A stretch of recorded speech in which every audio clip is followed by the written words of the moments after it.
Avant de parler, Monsieur le Ministre, des mesures qui ont été arrêtées ce matin au Conseil des ministres en ce qui concerne le budget de 1969 et le budget de 1970, voulez-vous nous faire le point de la situation économique actuelle? Très volontiers. Je vous dirais d'abord qu'il faut, en toutes circonstances, garder le sens de la mesure. Et à un moment où la télévision nous donne l'image d'autres exploits, il faut être conscient de la modestie des nôtres. Mais enfin, notre objectif est un peu le même que celui qui est poursuivi par ailleurs, c'est d'installer, si nous le pouvons, l'économie française au bord de la mer de la tranquillité. Vous restez dans l'actualité. Elle n'y est pas à l'heure actuelle.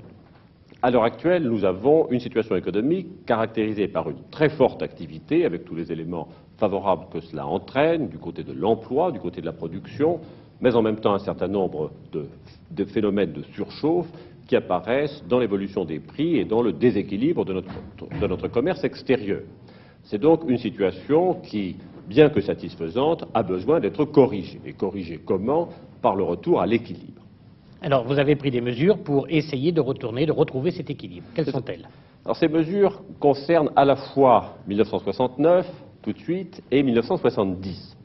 Pour 1969, nous avons prévu d'affecter à un fonds, que nous appelons le Fonds d'action conjoncturelle, un certain nombre de programmes, c'est-à-dire de commandes qui devaient être passées par l'État au cours du deuxième semestre de l'année. Et ce, dans quel but? Eh bien, parce que nous constatons qu'à l'heure actuelle, les commandes générales dans l'économie sont excessives, que cela conduit à ce phénomène de surchauffe. Il vaut mieux les mettre de côté pour pouvoir les utiliser à un moment où elles viendront au contraire au soutien de l'activité économique au lieu de la pousser actuellement au-delà des limites du raisonnable. Le montant de ces autorisations de programme est de l'ordre de 4 milliards de francs nouveaux. Ce ne sont donc pas des crédits que l'on supprime, on décide simplement de ne pas les utiliser à l'heure actuelle jusqu'à ce que l'économie française ait retrouvé son équilibre. Voilà pour 1969. Il y a quelque chose quand même pour 1969 qui intéresse l'éducation nationale. Oui, je vous indique tout de suite que ces mesures ne s'appliquent pas sur 3 points. Le premier point, c'est l'éducation nationale.